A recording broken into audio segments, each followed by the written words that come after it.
પૃથ્વી sir chemistry YouTube ચેનલમાં તમારા બધાનું સ્વાગત છે।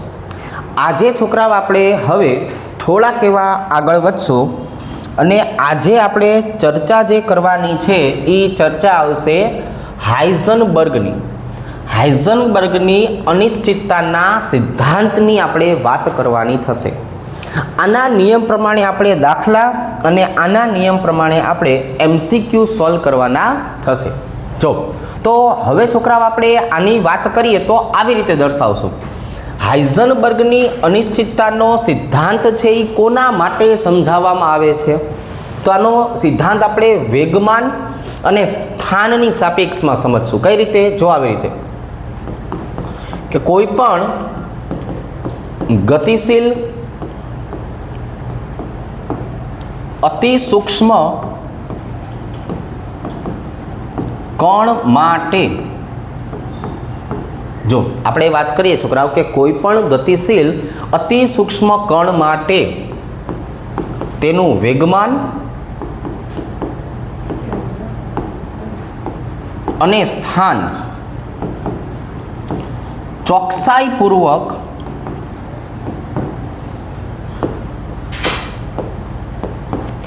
એક સાથે નક્કી કરી શકાતું નથી। જો હાઇઝનબર્ગ આપણને આવું સમજાવે છે। હાઇઝનબર્ગનો મતલબ શું થયો કે આપણી પાસે છોકરાઓ કોઈ પણ ગતિશીલ અતિ સૂક્ષ્મ કણ છે તો આ ગતિશીલ અતિ સૂક્ષ્મ કણની જો વાત કરીએ તો એમના માટે થઈને આ વેગમાનની ચર્ચા કરીએ આપણે અથવા તો છોકરાઓ સ્થાનની ચર્ચા કરીએ તો વેગમાન અને સ્થાન ચોકસાઈપૂર્વક એક સાથે નક્કી કરી શકાતા નથી। તો હવે આનો મતલબ શું થયો? તો જો આનો મતલબ આપણે આવી રીતે આકૃતિ દ્વારા સમજીએ કે ભાઈ માની લો કે આપણી પાસે કોઈ આવું મોટું જે છે એ ગતિશીલ કરતી વસ્તુ છે, ઉદાહરણ તરીકે એરોપ્લેન।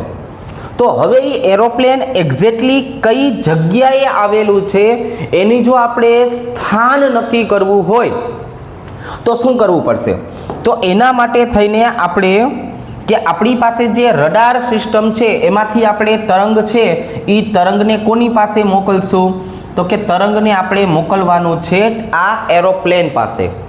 અને હવે જ્યારે એની સાથે અથડાશે એટલે અથડામણ બાદ હવે એમાંથી આપણને પાછા કિરણ જે છે એ પાછા મળશે જે આપણે એને રિસીવ કરવાના હોય છે। તો હવે જો તમે જે ગતિ કરતો કણ છે એની જો વાત કરો તો એની પાસે પોતાનું ચોક્કસ દળ છે, ગતિશીલ કણનું દળ। તો દળ હંમેશા અચળ હોય, કેટલું? m જેટલું। પણ હવે એનો વેગ કેટલો છે? તો કે વેગ એનો ઓછો છે, એટલે એ ધીમે ધીમે ધીમે ધીમે કરતું જાશે, કોઈ જગ્યાએ અથડાશે અને પછી ત્યાંથી પાછું આવશે। તો વેગ ઓછો હશે તો જવામાં અને આવવામાં એટલો સમય લાગશે જેના કારણે આપણને એ ટાર્ગેટ જે છે એનું સ્થાન મળી તો જશે પણ સ્થાનની અંદર આપણને આટલી અનિશ્ચિતતા જોવા મળશે કે એનું સ્થાન છે ડેલ્ટા એક્સ એ આટલા વિસ્તારમાં હોઈ શકે। એટલે કે ભાઈ જો આપણે સેન્ટર પોઈન્ટની વાત કરીએ તો એથી 5 કિલોમીટર આ બાજુ, 5 કિલોમીટર આ બાજુ આપણને એક્ઝેક્ટલી લોકેશન નથી મળતી। તો આપણે બીજું કામ કયું કરશું? તો કે આપણે બીજું કામ આ કરશું કે આપણી પાસે જે ગતિશીલ કણ છે એ ગણના વેગની જો આપણે વાત કરીએ, એ ગતિશીલ કણ છે એ ગતિશીલ કણનો વેગ છે ને એ વેગ આપણે વધારીએ એટલે આ કિરણ જેટલું ઝડપથી ગતિ કરીને આની સાથે અથડાશે એટલું જ ઝડપથી ગતિ કરીને પાછું આવશે। એટલે હું એમ અચળ રાખું છું, વીમાં વધારો કરું છું। તમે એમ અને વીની વાત કરો એટલે સ્વાભાવિક છે એનું શું બની ગયું? વેગમાન।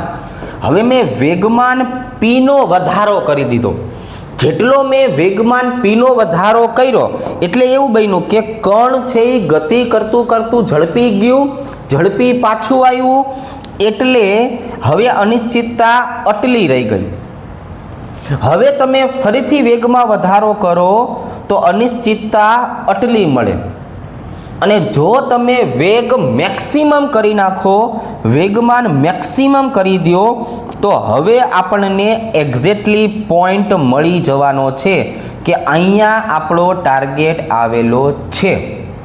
તો સ્થાનને ઓછું કરવા એટલે કે સ્થાન નિશ્ચિત કરવા માટે થઈને આપણે શું કરતા ગયા, તો કે સ્થાનને નિશ્ચિત કરવા માટે થઈને આપણે વેગમાનનો વધારો કરતા ગયા. આપણે આ ગતિશીલ કણ છે એનો વેગ એટલો બધો વધારી દીધો કે જેના કારણે આપણને સ્થાન છે એ ચોક્કસ જગ્યાએ મળી ગયું. બરોબર છે? જો આવી રીતે હવે આ આપણો જે ટાર્ગેટ હતો એ ગતિશીલ કણ હતું, પણ અતિ સૂક્ષ્મ કણ નહોતું. આપણે વ્યાખ્યામાં શું સમજાયું છોકરાઓ? ગતિશીલ અતિ સૂક્ષ્મ કણ. એટલે કે આ બધી જ વસ્તુ આવા ગતિશીલ મોટા પદાર્થ માટે લાગુ પડે, પણ હવે મારી પાસે તો આવા ગતિશીલ કણ અતિ સૂક્ષ્મ છે, નાના કણની વાત કરું.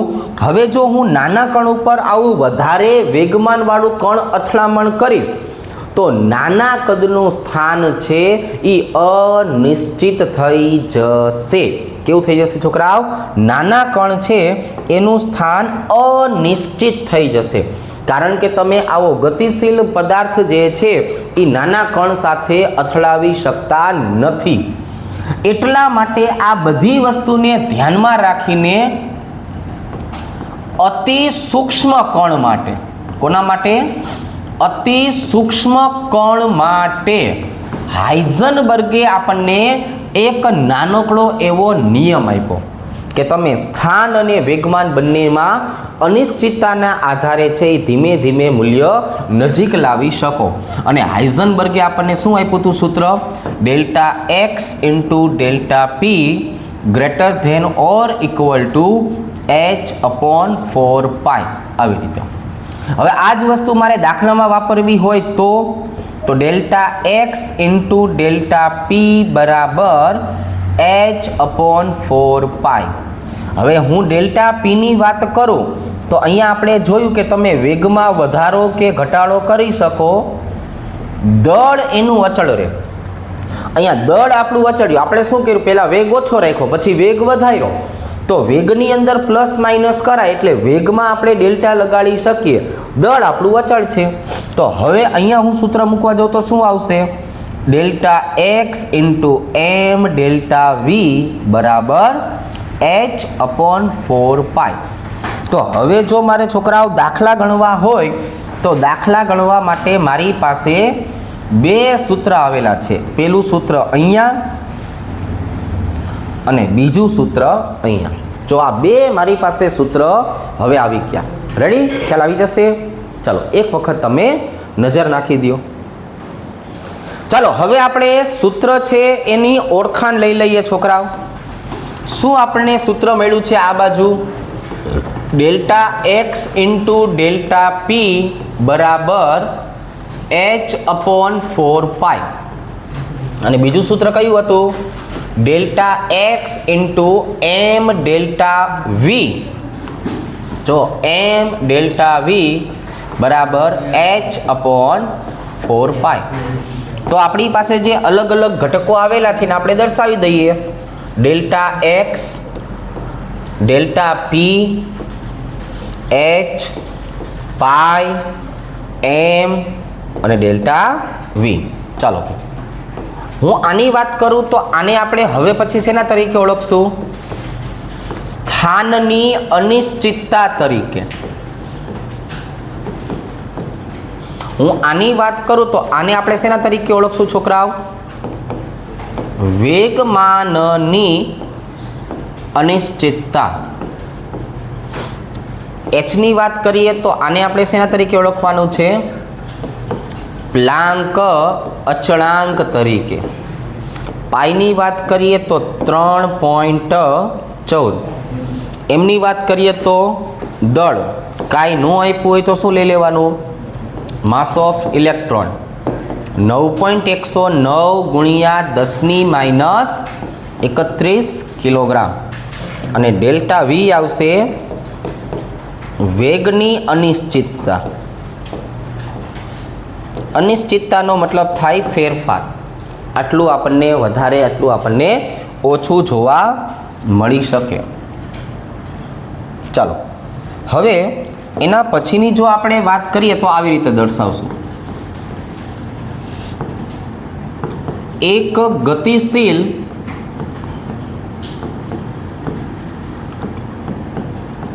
અતિ સૂક્ષ્મ કણના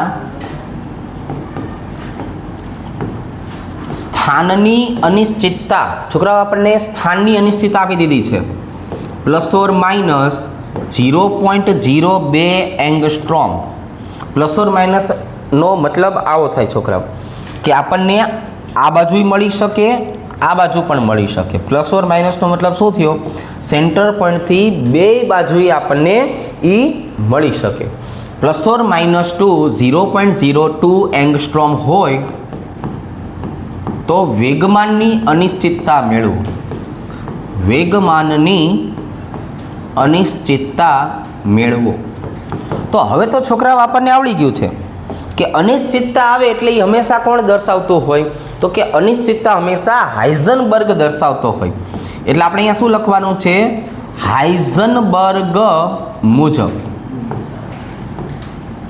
હવે હું હાઇઝનબર્ગની વાત કરું તો આપણી પાસે હાઇઝનબર્ગનું સૂત્ર છે. કયું સૂત્ર છે બોલો જોઈ? Delta x into delta p બરાબર h/4π. ચલો ભાઈ, હવે તો કે ભાઈ આપણે ડેલ્ટા પી ગોતવું છે. ડેલ્ટા પી બરાબર શું થઈ જશે? એચના છેદમાં ડેલ્ટા એક્સ 4 અને પાઈ. ચલો ભાઈ, એચની કિંમત તો ફિક્સ હોય ને, 6.626 ગુણ્યા 10⁻34. ડેલ્ટા એક્સની કિંમત કેટલી હોય? 0.02 એંગસ્ટ્રોમ છે એટલે હું કેટલી કરી નાખીશ?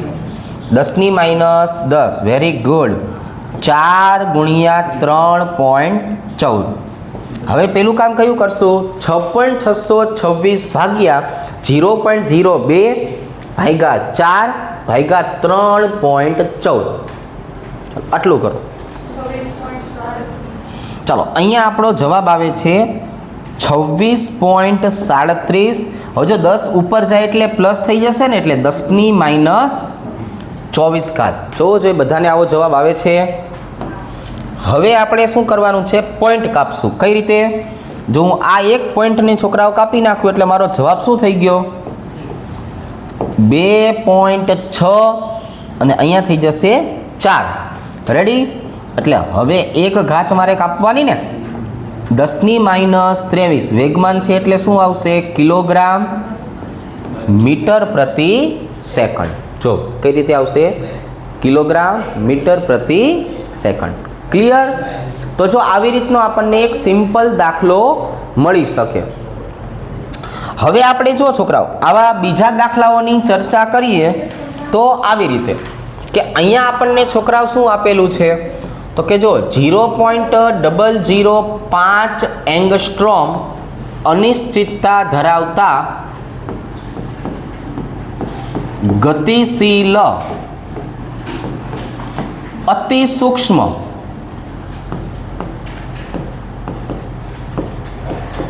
કણના વેગની અનિશ્ચિતતા મેળવો. જો આવી રીતે. અને બીજો પ્રશ્ન છોકરાઓ આવો આપ્યો છે કે ભાઈ ±. જો અનિશ્ચિતતા હોય એટલે લખવાનું ±, મૂલ્ય હંમેશા પ્લસમાં લેવાનું. રેડી? ચાલો, ±0.1 એંગસ્ટ્રોમ સ્થાનની અનિશ્ચિતતા ધરાવતા ગતિશીલ અતિ સૂક્ષ્મ કણ માટે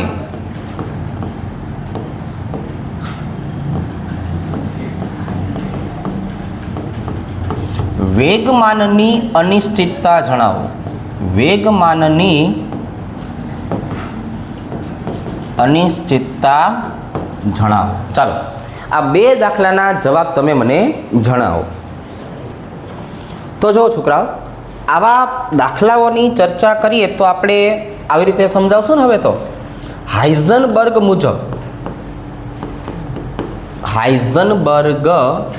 મુજબ શું આવે છે છોકરાઓ? હાઇઝનબર્ગ મુજબ delta x into delta p બરાબર h/4π. તો હવે મારે વેગની અનિશ્ચિતતા ગોતવી છે, એટલે આપણે આમાં થોડુંક મોડિફિકેશન કરીએ. કેમ કે જો હવે હું વેગ શબ્દની વાત કરું તો આપણે શું દર્શાવશું? Delta x into m delta v બરાબર h/4π. હવે આમાં આપણને ગોતવાનું શું કીધું છે? તો કે ડેલ્ટા વીને સૂત્રનો કરતા બનાવો એટલે એચના છેદમાં delta x into m into 4 into pi. ચલો બધાની કિંમત બોલો. એચની કિંમત ચાલો 6.626 ગુણ્યા 10⁻34. એક્સની કિંમત કેટલી લેવાની છે? 0.005 10⁻10. ચાલો એમની કિંમત કેટલી છે? 9.109 ગુણ્યા 10⁻31. એને ગુણ્યા 4, એને ગુણ્યા 3.14. ચાલો હવે આનો સાદરૂપનો જવાબ કેટલો આવ્યો? ચલો 11.58. હવે જો 10 અને 41 ઘાત ઉપર જાય એટલે કેવી થઈ જાય? પ્લસ. ચલો 41 માંથી 34 જાય તો કેટલા વધે? પ્લસ કે માઇનસ? તો હવે હું પોઈન્ટ કાપું તો શું થશે? તો જો આપણે એક પોઈન્ટ કાપશું ને છોકરાઓ તો આપણો જવાબ આવો થશે. 1.16 ગુણ્યા 10⁸ મીટર પ્રતિ સેકન્ડ. રેડી? ચાલો કોઈને કઈ પ્રોબ્લેમ ખરા? Very good. હવે અહીંયા જો, અહીંયા આપણને શું આપેલું છે છોકરાઓ? વેગમાનની અનિશ્ચિતતા મેળવો. એટલે આપણે લખી નાખશું હાઇઝનબર્ગ મુજબ.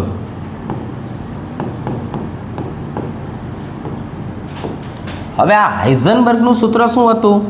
Delta x into delta p બરાબર એચના છેદમાં 4π. હવે હું ડેલ્ટા પીને સૂત્રનો કરતા બનાવું છું છોકરાઓ. તો ડેલ્ટા પી બરાબર શું થવાનું છે? એચના છેદમાં ડેલ્ટા એક્સ 4 ઇન્ટુ પાઈ. ચાલો હવે તો આપણી પાસે બધાની કિંમત છે જ તે 6.626 ગુણ્યા 10⁻34. એક્સની કિંમત બોલી નાખો ને જરાક. 0.1 ગુણ્યા 10⁻10. એને ગુણ્યા 4, એને ગુણ્યા ચાલો 3.14. આટલાનો કાર્યક્રમ શું આવ્યો?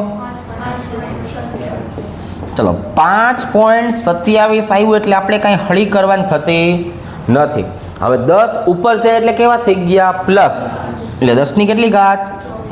-24 ઘાત. અહીંયા શું લખવાનું થશે? કિલોગ્રામ મીટર પ્રતિ સેકન્ડ. રેડી? જો તો એક આવા પ્રકારના આપણને દાખલાઓ પૂછાશે. હવે આમાંથી થોડાક આગળ વધીએ છોકરાઓ એટલે તો કે જો એટલે બે રીત છે. કાં તો MCQ પૂછાય તો ખાલી સૂત્ર જ બનાવવાનું, અને જો દાખલા પૂછાય તો કિંમત મેળવવાની. બરોબર છે? હું તમને બે વસ્તુ એક સાથે શીખવાડી દઉં છું. જો તમને MCQ પૂછે તો MCQ રીતે ગણજો, દાખલા તરીકે પૂછે તો દાખલા તરીકે. રેડી? જો શું છે ભાઈ રકમ? તો કે જો રકમ આવી છે કે જો સ્થાન અને વેગમાનની અનિશ્ચિતતાના મૂલ્યો સમાન હોય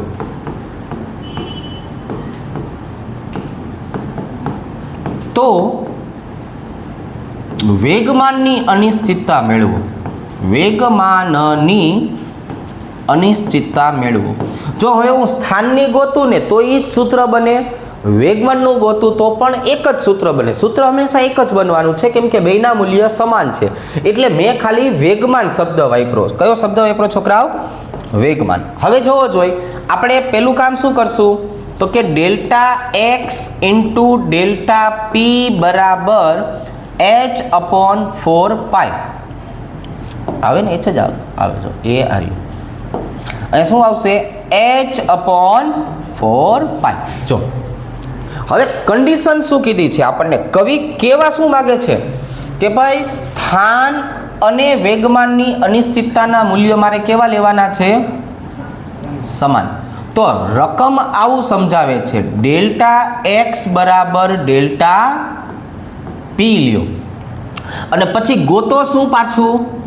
વેગમાન. તમે ગોતવાનું કામ કયું છે તો કે વેગમાન. એટલે હવે મને જ્યાં ડેલ્ટા એક્સ દેખાશે કે નહીં એની બદલે હું શું લખીશ છોકરાઓ?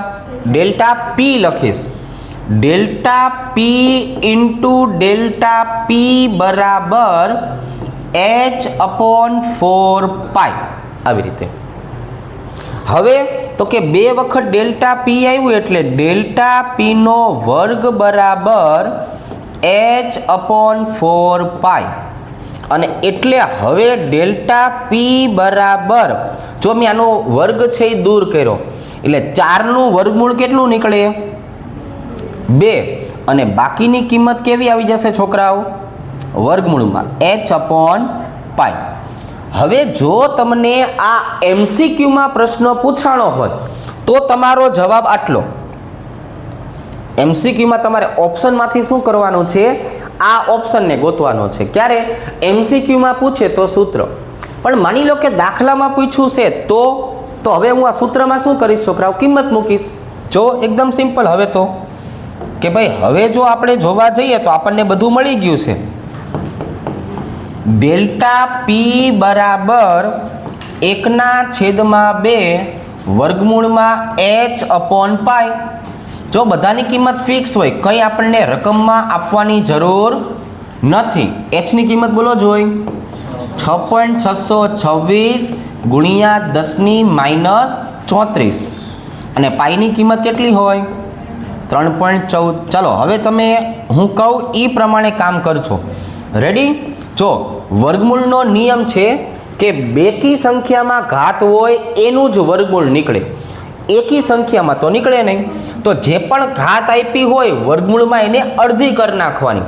અહીંયા મને 10⁻34 ઘાત આપી છે એટલે હું શું કરી નાખીશ? 10⁻17 ઘાત. હવે 6.626 ભાગાકારમાં 3.14 બરાબર જે જવાબ આવે એનું વર્ગમૂળ. જો આટલો જવાબ આવ્યો 1.45. હવે તમારે 2 વડે એને ભાગી નાખવાનું છે. ચાલો 1.45 ના ભાગ્યા 2 કરો તો 0.72 ગુણ્યા 10⁻17. હવે હું 1 પોઈન્ટ કાપું છું આવી રીતે. એટલે ભાઈબંધ મારો જવાબ શું આવ્યો? 7.2 ગુણ્યા 10⁻18. વેગમાન માંગ્યું હતું એટલે શું લખવાનું છે? કિલોગ્રામ મીટર પ્રતિ સેકન્ડ. જ્યારે કન્ડિશનમાં આવું સમાન શબ્દ વાપરો હોય ને, માની લો કે છોકરાઓ મને એમ કીધું હોત કે અહીંયા સ્થાનની અનિશ્ચિતતા મેળવો. શેની અનિશ્ચિતતા? સ્થાનની. તો મારો જવાબ શું આવે?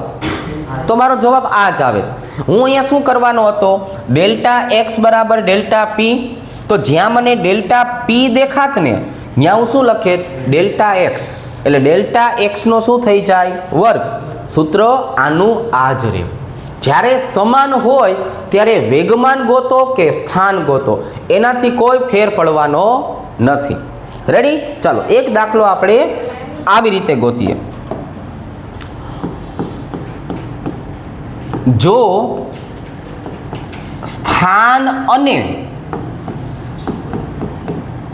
વેગની અનિશ્ચિતતાના મૂલ્યો સમાન હોય તો સ્થાનની અનિશ્ચિતતા મેળવો. હવે અહીંયા જુઓ છોકરાઓ, રકમમાં શું કીધું છે? પહેલા રકમને સમજો તમે. રેડી? રકમને આપણે પહેલા સમજીએ કે જો સ્થાન અને વેગની અનિશ્ચિતતાના મૂલ્ય કેવા આપ્યા છે? સમાન. તો જો મને સ્થાન ગોતવાનું કે તો એક જ સૂત્ર બનશે, જો મને વેગ ગોતવાનું કે તો પણ એક જ સૂત્ર બનશે. ખ્યાલ આવી ગયો? કારણ કે એનાથી કોઈ ફેર પડવાનો નથી, બંને સરખા છે. એટલે અત્યારે આપણે સરળતા માટે મેં સ્થાન શબ્દ વાપર્યો, કદાચ પરીક્ષામાં અહીંયા વેગ કે તો તમારો જવાબ આ જ મેથડથી આવશે. ચાલો પહેલા સમજીએ, પહેલા સૂત્ર બનાવીએ. Delta x into m delta v બરાબર h/4π. શું કન્ડિશન આપેલી છે જોવો જોઈ. તો કે ડેલ્ટા એક્સ બરાબર શું લેવાનું છે?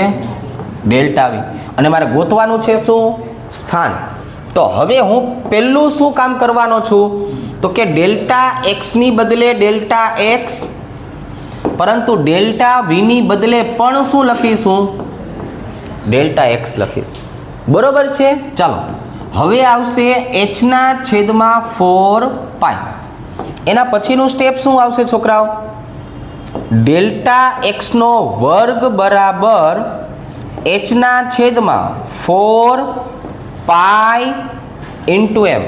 જો મેં આ બેયનો ગુણાકાર કરીને વર્ગ કર્યો અને એમને છેદમાં જવા દીધો. ક્લિયર? ચાલો હવે તો કે હવે છોકરાઓ હું ડેલ્ટા એક્સ બરાબર લખું તો શું કહેવાય? 4નું વર્ગમૂળ નીકળે 1/2 અને હવે વર્ગમૂળમાં શું આવશે? h/π ઇન્ટુ એમ. જો મને આ પ્રશ્ન MCQમાં પૂછ્યો હોત તો હું MCQમાં શું કરે છોકરાઓ? આ સૂત્ર મૂકી દે અથવા સૂત્રને ગોતી લે. પણ મને છોકરાઓ જો આનો દાખલો પૂછ્યો હોય તો મારે હવે આ વસ્તુ છે એને ગણતરીમાં લાવવી પડશે. ડેલ્ટા એક્સ બરાબર 1/2 વર્ગમૂળમાં h/π ઇન્ટુ એમ. હું તમને જે પ્રમાણે સૂચના આપતો જાઉં એ પ્રમાણે દાખલો તમે ગણજો. રેડી? જો કઈ રીતે? 1/2 વર્ગમૂળમાં 6.626 ગુણ્યા 10⁻34. પાઈની કિંમત કેટલી છે છોકરાઓ? 3.14 અને એમની કિંમત 9.109 ગુણ્યા 10⁻31. હવે જો આ એકી સંખ્યામાં છે, આ બેકી સંખ્યામાં છે, એટલે આપણે ડાયરેક્ટ વર્ગમૂળ કાઢી શકતા નથી. તો શું કરવાનું છે? તો તમારે એક સ્ટેપ વધારવાનું છે. પહેલાં મને 6.626 ભાગ્યા 3.14 ભાગ્યા 9.109 આટલાનો જવાબ આપો. ચાલો 0.2116. હવે 10ની 0.2316. હવે 31 ઉપર જાય છે એટલે કેવા થઈ ગયા? પ્લસ. 31 અને 34નો તફાવત કેટલો આવ્યો? 10⁻3. તો હવે આપણે કીધું એમ કે હું એકી સંખ્યા છે એટલે એનું વર્ગમૂળ કાઢી શકવાનો નથી, એટલે હું પહેલાં શું કરીશ? પોઈન્ટ કાપી લઈશ. હવે આપણે આવું કરીએ. જો 1/2 વર્ગમૂળમાં 2.316 ગુણ્યા 10⁻4. હવે તમે છે ને ડાયરેક્ટ આવું કરો, 2.316નું વર્ગમૂળ કાઢો અને પછી એને 2 વડે ભાગી નાખો અને પછી જવાબ બોલો. જો 0.76 ગુણ્યા 10⁻4 છે એટલે કેટલો જવાબ આવે?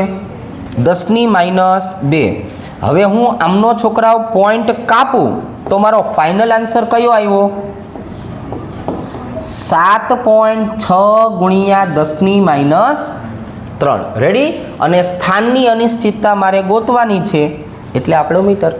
જો તો આ બે જે મેં દાખલા તમને શીખડાવ્યા છોકરાઓ, એ બે રીતે પૂછાય.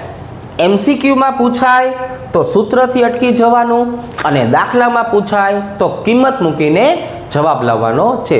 જેવી રીતે પૂછાય એવી રીતે આપણે કામ કરવાનું થશે.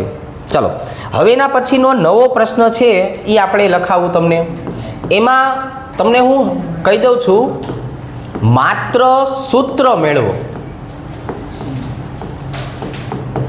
તમારે જે છે એ ખાલી ને ખાલી બેના સૂત્ર મેળવવાના છે. ગણતરી કરીને કિંમત મૂકીને જવાબ લાવવા નથી. એ મોટો દાખલો થઈ જશે. એટલે જો આવી રીતે, જો સ્થાનની અનિશ્ચિતતા એ વેગમાનની અનિશ્ચિતતા કરતા બમણી હોય તો સ્થાન અને વેગમાનની અનિશ્ચિતતા મેળવવાના સૂત્ર ગોતો. સૂત્ર મેળવો. ચાલો આવી રીતે જો. તો હવે પહેલા હું આ એક દાખલો તમને જે છે વ્યવસ્થિત શીખડાવું છું. અહીંયા થોડુંક તમે ધ્યાન રાખો. ચાલો, હાઇઝનબર્ગના નિયમ પ્રમાણે જોવા જઈએ છોકરાઓ, તો આપણને છોકરાઓ સૂત્ર છે એ કયું મળવાનું છે? તો કે જો હું હાઇઝનબર્ગના નિયમ પ્રમાણે જોવા જાઉં તો મારું સૂત્ર આ છે, delta x into delta p બરાબર h/4π. આની કોર પણ તમે જો, delta x into delta p બરાબર h/4π. આ મારું છોકરાઓ સૂત્ર થઈ ગયું. જો આ આપણે જોવા જઈએ તો શું થઈ ગયું છોકરાઓ? સૂત્ર.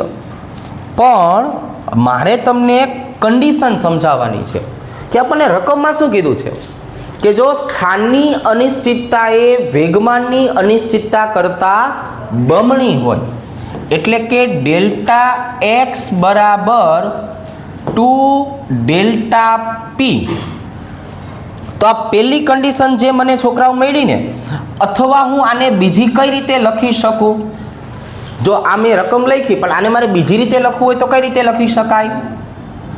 ડેલ્ટા પી બરાબર ડેલ્ટા x/2.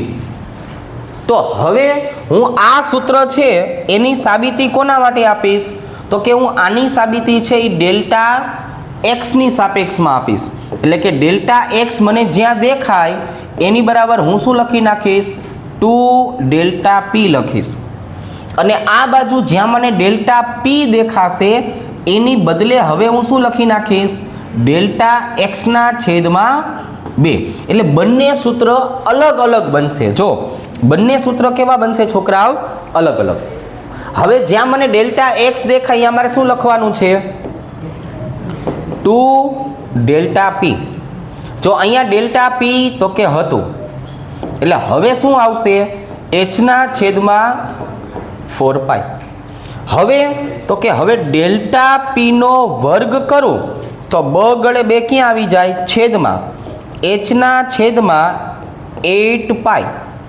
રેડી? અને હવે હું ડેલ્ટા પી બરાબર લખવા જાઉં તો વર્ગમૂળમાં શું આવશે? h/8π. રેડી? જો આવી રીતે. હવે આની કોર આવતા રહ્યો. આની કોર આપણે શીખીએ. જ્યાં મને ડેલ્ટા પી દેખાય અહીંયા શું લખી નાખવાનું છે? Delta x/2. તો delta x into delta x/2 બરાબર h/4π. આવી રીતે. હવે તો કે હવે ડેલ્ટા એક્સનો વર્ગ બરાબર શું આવશે? 2/4 h/π. કહેવાય આવું? તો હવે છોકરાઓ શું વધ્યું? ડેલ્ટા એક્સ બરાબર અહીંયા મારે લખવું હોય તો શું લખાય? 1/2 h/π. એટલે કે ડેલ્ટા એક્સનો હવે જવાબ શું આવ્યો? વર્ગમૂળમાં h/2π. તો જો આ મને બેયના અલગ અલગ સૂત્ર મળી ગયા. હવે આપણને જો દાખલા પૂછ્યા હોય તો વેગમાનની અનિશ્ચિતતા ગોતવાનું કે તો આમાં કિંમત મૂકવી પડે, અને સ્થાનની અનિશ્ચિતતા પૂછી હોય તો આમાં કિંમત મૂકવી પડે. ખ્યાલ આવી જશે? સમજાઈ જશે? હવે અહીંયા જુઓ છોકરાઓ, આના પછી આપણે જોવા જઈએ તો એક આપણે કન્ડિશન આવી આપી છે, સ્થાનની અનિશ્ચિતતા એ વેગની અનિશ્ચિતતા કરતાં બમણી હોય તો, એટલે કે ડેલ્ટા એક્સ બરાબર 2 ડેલ્ટા વી, અથવા શું લખી શકાય છોકરાઓ, ડેલ્ટા વી બરાબર ડેલ્ટા એક્સના છેદમાં 2. Okay, very good. ચાલો હવે આપણું સૂત્ર શું છે, delta x into m delta v બરાબર એચના છેદમાં 4 પાઈ. હવે હું શું કરું છોકરાઓ, આને બે અલગ અલગ કન્ડિશનમાં વેચી દઉં છું. જો મારી પહેલી કન્ડિશન કઈ છોકરાઓ, જ્યાં મને ડેલ્ટા એક્સ દેખાય ત્યાં હું શું લખી નાખીશ, 2 ડેલ્ટા વી, અને જ્યાં મને ડેલ્ટા વી દેખાય ત્યાં હું શું લખી નાખીશ, ડેલ્ટા એક્સના છેદમાં 2 લખી નાખીશ. રેડી? ચાલો હવે છે ને શાંતિથી આ કન્ડિશનને શીખો કે ભાઈ મારે આ સૂત્રમાં કિંમત મૂકવી છે. ડેલ્ટા એક્સ દેખાય અહીંયા શું કરવાનું, 2 delta v into m delta v બરાબર એચના છેદમાં 4 પાઈ. હવે આ બેનો તમે વર્ગ કરી નાખો કે ડેલ્ટા વીનો વર્ગ બરાબર એચના છેદમાં, જો સાંભળજો બગડો નીચે આવ્યો એટલે કેટલા થઈ ગયા, 8 પાઈ હતા, એમ આપણે ક્યાં લઈ આવ્યા, છેદમાં. તો હવે હું ફરીથી જોવા જાઉં તો ડેલ્ટા વી બરાબર નવું સૂત્ર શું થયું છોકરાઓ, વર્ગમૂળમાં એચના છેદમાં 8 પાઈ ઇન્ટુ એમ. તો ઘણી વખત છે ને 8 નો આપ્યું હોય, મારે હમણાં પણ તમને કહેવું હતું પણ કહેવાનું રહી ગયું, ઘણી વખત છોકરાઓ વર્ગમૂળમાં 8 નો આપ્યું હોય આવી રીતે, તો એને હું બીજી કઈ રીતે લખી શકું, તો હું એને છોકરાઓ 2√2 તરીકે લખી શકું. ખ્યાલ આવી ગયો કે ભાઈ 1/8 છે એવું નથી આપ્યું, તો 1/2 √1/√2. ખ્યાલ આવી ગયો? તો જો આ બંનેની વસ્તુ સરખી થઈ, આમાં ન ખબર પડે તો આ કે ભાઈ વર્ગમૂળમાં 8 એટલે શું કહેવાય, 2√2. રેડી? તો આ આપ્યું હોય કે આ આપ્યું હોય, જે આપ્યું હોય ધ્યાનમાં રાખવાનું છે. રેડી? ચાલો હવે અહીંયા જો જ્યાં મને ડેલ્ટા વી દેખાય અહીંયા શું કરવાનું છે, ડેલ્ટા એક્સના છેદમાં 2.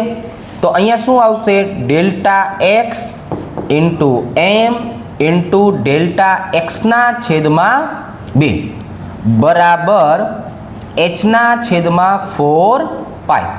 હવે આપણને છોકરાઓ થોડુંક આવડી ગયું છે, ડેલ્ટા એક્સનો વર્ગ બરાબર, જો 2 ક્યાં જશે ઉપર, એટલે અહીંયા શું વધ્યું, 1ના છેદમાં 2 અને એચના છેદમાં એમ નીચે આવશે, એમ ઇન્ટુ પાઈ. તો હવે હું ડેલ્ટા એક્સ બરાબર શું લખી શકીશ છોકરાઓ, વર્ગમૂળમાં એચ 2 એમ અને પાઈ. જો બેના જવાબ અલગ અલગ આવશે.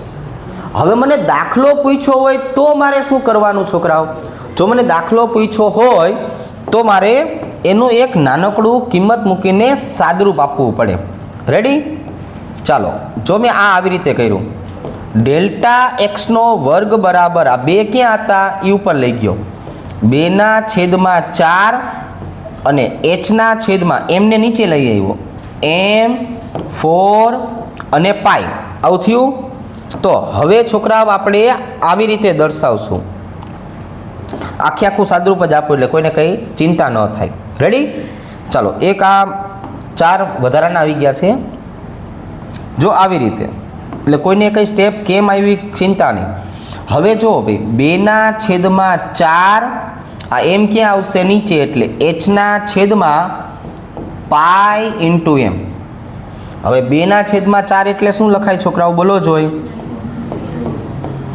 1ના છેદમાં 2 એચના છેદમાં પાઈ ઇન્ટુ એમ. અને છેલ્લું સ્ટેપ કયું આવશે છોકરાઓ, ડેલ્ટા એક્સ બરાબર વર્ગમૂળમાં એચ 2 પાઈ એમ.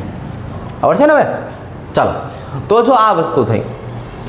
હવે આપણે છોકરાઓ આને એક વખત તમે નજર નાખી દો. હવે જો છોકરાઓ હવે આના પછી આપણને શું પૂછી શકે?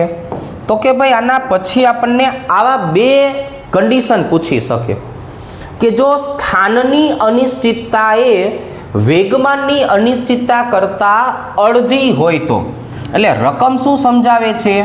ડેલ્ટા એક્સ બરાબર ડેલ્ટા પીના છેદમાં 2 અને ડેલ્ટા પી બરાબર શું થઈ ગયું? 2 ડેલ્ટા એક્સ. મેં તમને બેયના સૂત્રના કરતા બનાવી દીધા. હવે તમારે એને શું કરવાનું છે? તો કે એને આ બાજુએ અને આ બાજુએ બે અલગ અલગ કન્ડિશનમાં કિંમત મૂકવાની છે અને સૂત્ર બનાવવાના છે.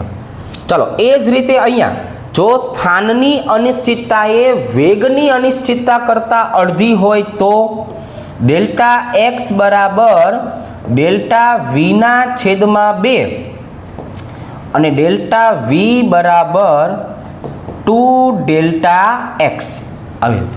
તો આ બે પ્રશ્નના જવાબ તમારે મને કમેન્ટ કરીને કહેવાના છે કે આનો જવાબ શું આવે છે.